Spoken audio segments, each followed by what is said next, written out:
Struggling as a 360 waver with your crown? Can't get it quite to lay down like the rest of your hair?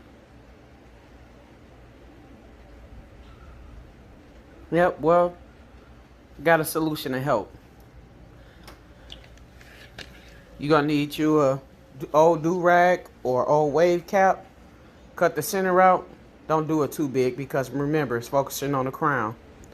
Get your medium brush, soft brush. Go ahead and get that wave cap or old do-rag together. Put it on. Position it around the trouble area. Make sure it's on there good and tight. And go to work. And in no time, you'll see the results.